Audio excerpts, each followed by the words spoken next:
안녕하세요. 단도박이 선생님입니다. 오늘 이 시간에는요, 개인회생에 대한 얘기를 좀 드릴까 합니다. 이 개인회생이라는 제도는 굉장히 좋은 제도죠. 이게 뭐 우리 도박 중독에 걸린 분들을 위해서만 만들어진 제도는 절대 아니고요. 제가 알기로 한 2005년 정도에 우리나라에 들어왔던 것 같습니다. 2005년, 6년도. 그 전까지는 저희 나라에 개인회생이라는 이런 부채 상환 제도가 전혀 없었고요. 1997년도 IMF 때 정말 우리나라가 이런 제도가 없었기 때문에 채무자들을 위한 전혀 인권 관련된 게 아무것도 없었기 때문에 많은 피해자들이 생겼고, 정말 입에 담기도 어려울 정도로 힘들었던 시간이 있었죠. 그래서 외국은 어떻게 보나 이렇게 했더니 이미 개인회생, 개인 파산, 그 다음에 뭐 워크아웃 이런 어떤 제도들이 우리 국민들을 보호해 주고 계셨죠. 물론 채권자 입장에서는 좋지 않은 제도라고 평가되겠지만요. 그 개인회생이 2005년, 6년도에부터 시행이 됐던 것 같습니다. 초기에 좀 말도 많았고 어느 정도 자리를 잡았고요. 지금은 많이 발전되고 있는 과정에서 그래도 아직 지금 선진국의 제도보다는 많이 못하다는 평가가 있습니다. 그런데 이 개인회생 제도는 우리 도박 중독자들이 부채를 상환하는 데 있어서 매우 중요하고 요긴하게 쓰이는 제도고요. 실질적으로 개인 파산이 도박 문제에 관련돼서는 면책이 불가하기 때문에 쓸 수 있는 가장 강력한 제도이기도 합니다. 연체를 하던 안 하던 연체 유무와 상관없이, 그리고 채권의 범위가 굉장히 넓죠. 이렇게 딱 지정되어 있는 금융기관뿐만 아니라 심지어는 지인들, 형제들, 제가 했던 실질적인 이 사건에서는 부모와 자식 간의 부채 관계도 개인회생에 포함시켰던 케이스도 있습니다. 인정받기가 매우 어려운 경우가 있지만 실질적으로 채무 관계에 있다는 증거만 확실하다면 부모 자식 간에도 돈 거래를 개인회생을 통하여 상환이 가능합니다. 그렇게 좋은 제도죠. 그렇기 때문에 일단 범위가 넓다는 게 다양한 부채를 넣을 수 있다는 건데요. 그리고 이제 채권의 실질적인 금액도 깎아주죠. 네, 그 개인 회생에서 그 채권액을 원금을 다 갚는 게 아니라 그 개인의 소득에 따라서 케이스 바이 케이스인데, 그래도 기본적으로 이자는 당연히 탕감이고, 그렇죠. 3년이나 5년 이내에 3년에서 5년 이내에 개인 소득에 한하여 부채의 금액도 실질적으로 원금도 깎아줘서 상당히 정말 그 유용하게 쓰이는 그런 좋은 제도입니다. 그런데요, 이 센터에 많은 분들이 개인회생 제도를 이용하고 계신데, 이 개인회생 제도 때문에 센터를 오시는 분들이 계세요. 이 말씀 드리면 아시는 분들 계시죠? 그렇죠? 두 종류의 개인회생을 이용하는 분들이 있다고 이해하시면 될 것 같아요. 저랑 같이 상담을 합니다. 도박 중독 상담을 하죠. 도박 중독 상담을 치유하는 과정에서, 회복하는 과정에서 자기 부채 목록을 작성하고 부채를 어떻게 상환할지를 결정하는 과정에서 어떤 제도가 나한테 잘 유용할까, 굳이 개인회생 제도까지 안 가시는 분들도 계시지만 개인 워크아웃이 좋을까, 개인 회생이 좋을까를 저랑 같이 막 상담하다가 결국을 결정하고 회복의 일부의 과정으로서 도움도 많이 받고요. 그렇게 개인회생들을 많이 하는 경우가 50%라고 치자면, 개인 회생을 하려고 변호사나 법무사 사무실을 갔다가 거기서 부채의 사유가, 원인이 도박 중독인 것이 드러날 수밖에 없어요. 이제 감출 수가 없습니다. 솔직하게 이야기를 합니다. 당연히 도박 문제나 뭐 비트코인, 주식도 개인회생을 할 수 있다고 공식적으로 돼 있으니까요. 그러면 그 재판장이, 개인회생 법원의 재판장님께서 보존명령으로 개인 상담, 도박 중독 치유 상담을 받으라고 명령을 내립니다. 그게 필수적으로 상담 확인서를 제출하십시오. 그래서 판사마다 다른데 어떤 분은 4회 이상, 어떤 분은 6회 이상 이런 상담 확인서를 제출해야만 개인회생을 통과해 주겠다, 이런 식으로 보존명령이 내려와요. 그래서 거기서 도박 중독 상담이라는 것을 오히려 거꾸로 그 안내를 받아서 뭐 신청하는 방법까지요. 1336을 통해서 여러 건을 진행했던 법무사나 개인회생 변호사님들은 잘 알아요. 그래서 신청이 접수가 돼서 옵니다. 지금 이제 보시는 지역센터들에서는요, 이렇게 개인회생을 이용하시는 분이 너무 많다 보니까 모아서 교육을 하는 경우도 있을 정도였으니까요. 근데 왜 그러냐? 이분들의 목적은요, 센터를 이용하시는 분들은 개인회생이 상담 확인서가 필요한 거예요. 4회면 4회, 6회면 6회. 심지어는 선생님 일주일에 4번 받으면 안 돼요? 일주일에 6회 다 받으면 안 될까요? 이렇게까지도 얘기를 하시죠. 뭐가 지금 잘못돼도 단단히 잘못됐죠. 이분들과 상담을 해보면은요, 도박 문제에는 큰 관심이 전혀 없어요.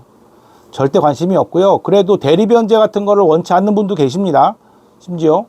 그럼에도 불구하고 도박 문제가 내 문제가 아니라 돈, 이 빚 문제가 내 문제인데 내가 이것을 개인회생을 통해서 갚고 나서는 절대 안 할 겁니다. 여기까지도 좋지만 다른 내 문제를 나는 내 스스로 해결할 수 있습니다. 이런 분들이라는 거죠. 자, 왜 판사가 이 분들에게 개인회생을 하는 데 있어서 상담을 받으라고 할까요?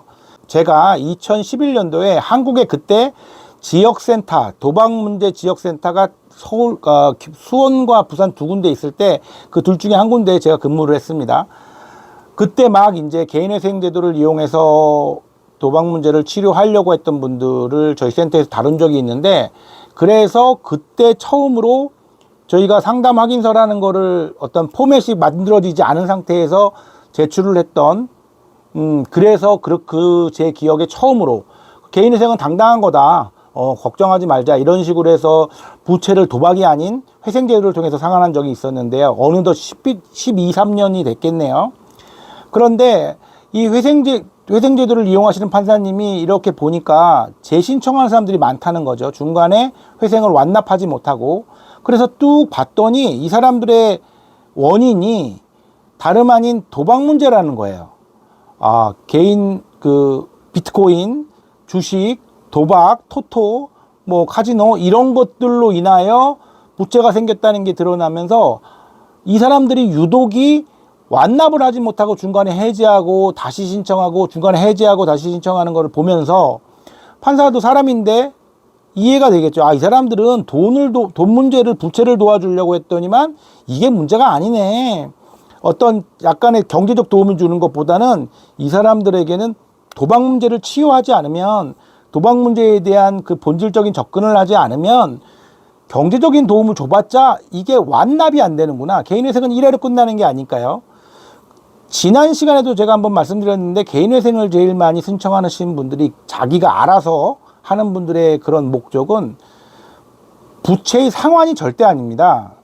제가 장담컨 때 그분들이 신청하는 개인회생의 목적은요, 채권 추심, 압류 추심의 금지 명령을 받기 위해서예요. 그게 너무 힘드니까, 연체가 되고 압류가 들어오고 신용 불량자가 되는 게 두려우니까 일단 신청과 동시에 접수번호가 나오고 한 일주일에서 2주일 만에 채권 추심 금지 명령이 법원에서 나와요. 그 의미는 뭐냐?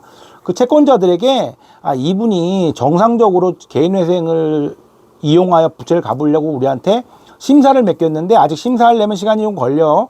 그 대신 이 사람 불안하게 하지 마. 그리고 돈 받아가지 마. 기다려줘라고 채무자를 보호하는 어떤 그런 강력한 명령서가 있습니다. 그 명령을 전달받고 나서도 계속 채권 추심을 하거나 압류나 금지 그 채권 추심을 할 경우에는 강력히 법적 제재가 들어가요. 특히 금융권 같은 경우에 절대 못합니다. 그래서 그것이 이제 신용평가나 기관평가에 들어가기 때문에 불법 추심이요. 그렇기 때문에 그걸 이용하려고 개인회생들을 많이 신청한다는 거죠. 자, 목적이 지금 막 뒤바뀌어 있죠. 특히나 제가 하는 상담에서는 안 맞죠. 본질은 도박 문제고, 도박 문제를 도박이 아닌 정상적인 방법으로 해결해가는 과정에서 개인회생이 이용돼야 되는데, 나는 단순히 그 빚독촉 그리고 돈 문제 이것만 해결되면 내 문제가 다 해결돼. 그래서 그쪽을 통해서 그래 상담 받아서 요것만 제출하면 되지, 이렇게 하시려는 생각은 회복이 될까요? 절대 안 된다고 저는 생각합니다. 분명히 두 분 다 A와 B가 개인회생을 이용은 했지만 이분은 상담 과정에서 개인회생이라는 제도를 선택해서 그 일부로 생각하신다면 이분은 저랑 12회기, 24회기를 다 마칠 수가 있어요. 그리고 단도박 모임까지도 갈 수가 있어요. 그래서 1주년 잔치, 2주년 잔치 충분히 갈 수 있다고 봅니다. 그 와중에 개인회생까지도 하나의 일부 과정일 뿐이죠. 반대로 개인회생 4회기, 개인회생 육회기 도장만 받고 억지로 참석해서 그 회수를 하시는 분들은요, 말로는 선생님 이걸 계기로 해서 저한테 그런 얘기를 하시는데, 아직까지 그 12회기를 그 의무적인 상담 횟수를 채우고 나서도 뭐 12회기, 14회기를요 끝까지 들으시는 분이 단 한 명도 없었어요. 물론 노력하신 분 계세요. 한 뭐 7회기, 8회기까지 가신 분도 분명히 있습니다. 그럼에도 불구하고 중간에 중도 탈락을 하는 경우들이 상당히 많더라 이겁니다.